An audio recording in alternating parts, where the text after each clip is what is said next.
Hey, JK here. Oh, thank you for sharing part of your day with me. Ladies and gentlemen, we are one sleep away from opening day, and I am so excited. This is almost like the Christmas Eve, or actually really is the Christmas Eve of opening day for baseball.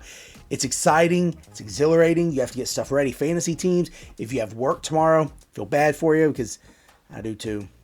I have meetings.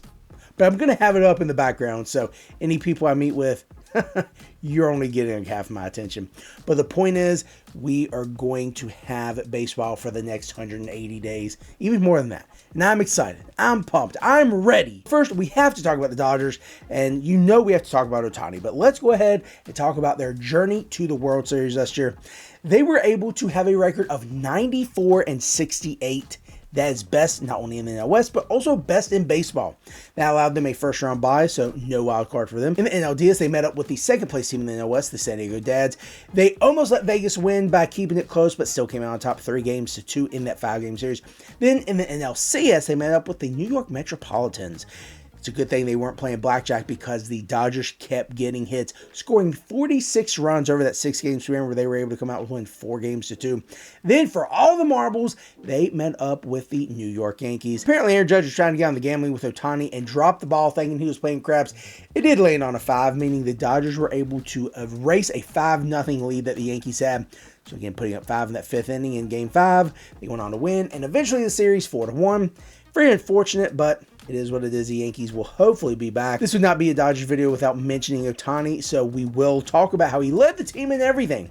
Well, he didn't lead in strikeouts. That was Teoscar Hernandez, but he was still second on the team, just with about 25 less.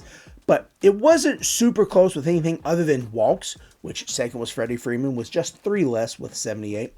Also with doubles, which again, Freddie Freeman was second with 3 less with only 25. And then on base plus slugging, Freddie Freeman was 12 points behind Ohtani, so Freddie Freeman was the only person that was relatively close to matching Ohtani's record-breaking season. Freddie Freeman was the only one close, and really it still even wasn't that close. But in any case, we know Ohtani's good. We also know that he probably won't be breaking his own record this next year because he has too much to lose. He's trying to get back on the mound. He's already done what he needed to do. He won a World Series. He's won a World Baseball Classic.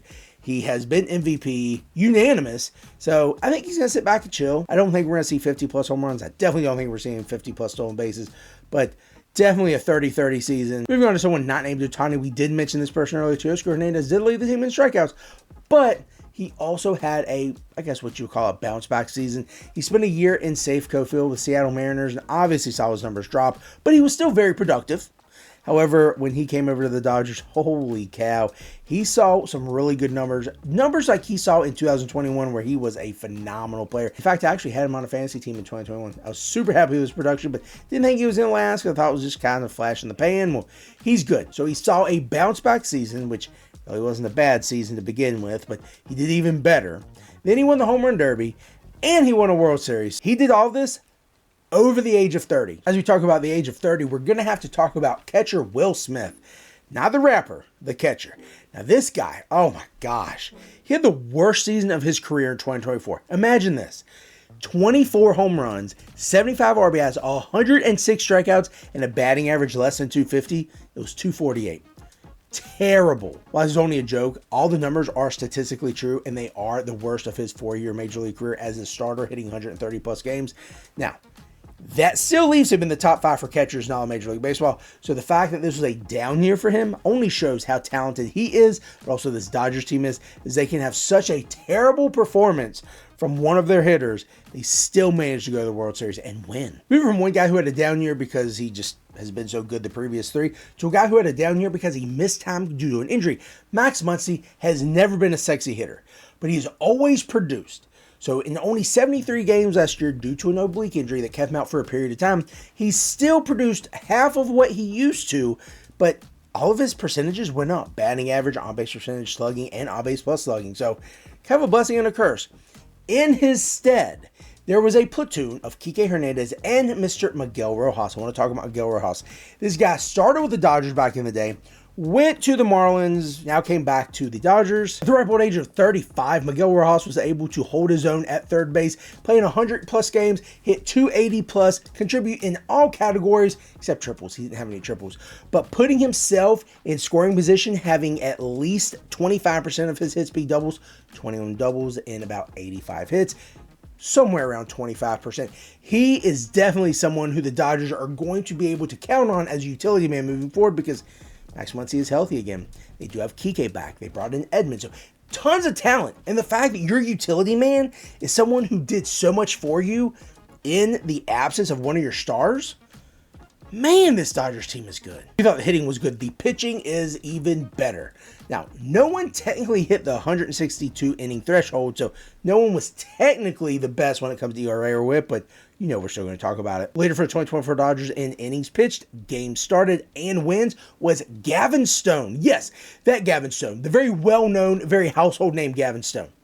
Then for ERA, for WHIP, for strikeouts, for quality starts, that was Tyler Glasnow. Now that's probably a name you know because of his time in Pittsburgh, Tampa Bay, and also obviously LA, but he is also a glass cannon.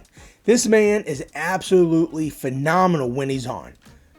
When he's on, that means he's not injured, or on the injured list, or taking time off, or injured, or having surgery, or injured. And all seriousness, so this pitching rotation is very good. Lots of talented guys, but not surprising that no one hit the 162 inning threshold, mainly because the bullpen is phenomenal.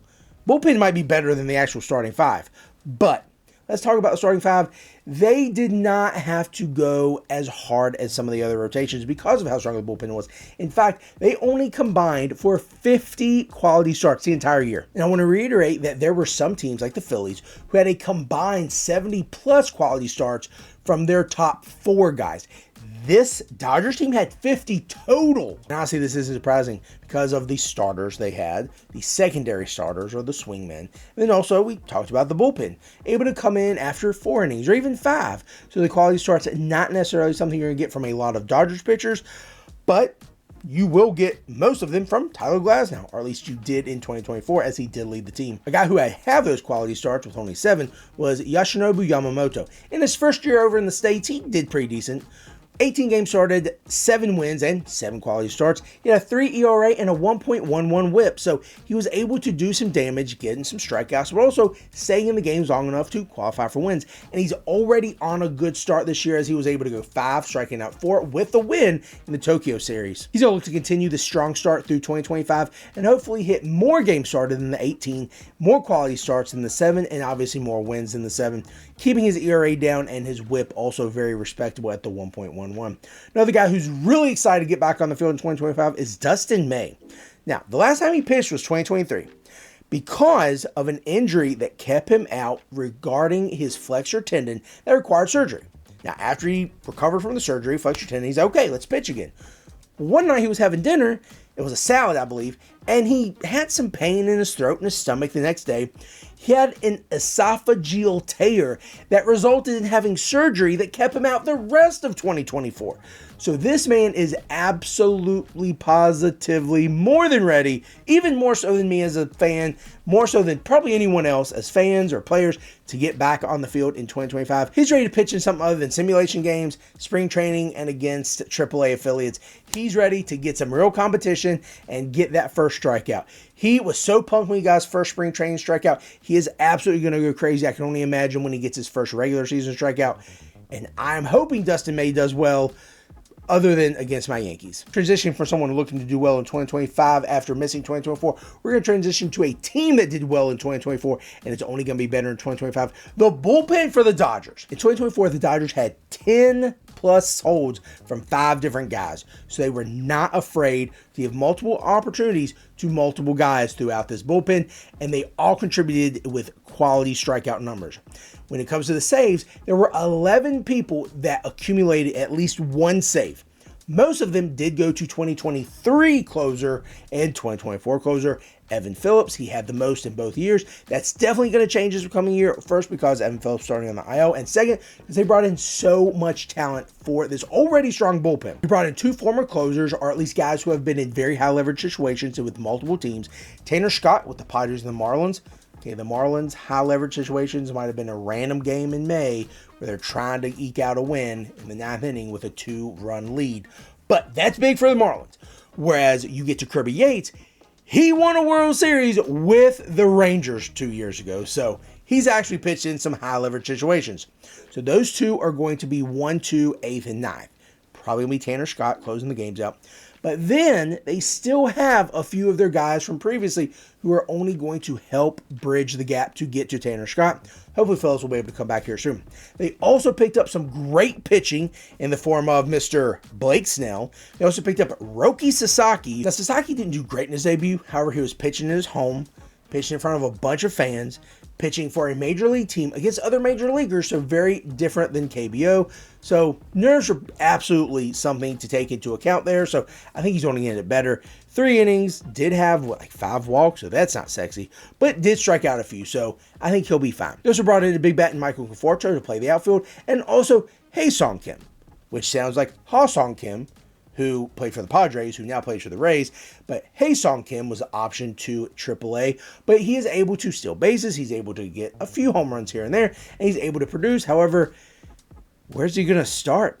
You know, they already have second and short and pretty much their outfield done. So where's Hae-Sung Kim going to start? I don't know. That's not my job to find out, though. As far as the guys they lost, they did, in fact, trade away Gavin Lux, who was a second baseman and could play a little bit outfield. So Hae-Sung Kim could have had a shot there, but now still doesn't because of Mookie, because of Edmund, and because of everyone in the outfield. But then they also lost 2 big pitchers, Jack Flaherty and also Mr. Walker Buehler. Now, Walker Buehler did not show up in the regular season, but then showed up pretty big in the postseason. They also lost Ryan Brazier, who is a formidable bullpen piece, and now he's with the Cubs, and they actually made him pay when they went to the Tokyo series. So it all comes full circle. I think this team is absolutely going to be one of the best teams in Major League Baseball again. Definitely think this team is going to get to the playoffs and absolutely think they're going to contend for a World Series. But I think the pitching is going to be their downfall. You hear me out. Mainly because of inexperience and or injury. Now, Roki Sasaki, he's a young guy. He's very good, but this will be his first year in the major leagues. Also, Yoshinobu, he's very talented, but again, this will be his second year. He's going to want to build off of a good first year, so he might push himself a little bit. Tyler Glasnow, obviously injury prone or trying to get away from that stigma, but always seems to have something, man. I think Blake Snell will be fine unless he decides to burn a start for me and where I started him, and he only went 1 inning, and I'm very pissed at him still for that, but luckily I still won that week.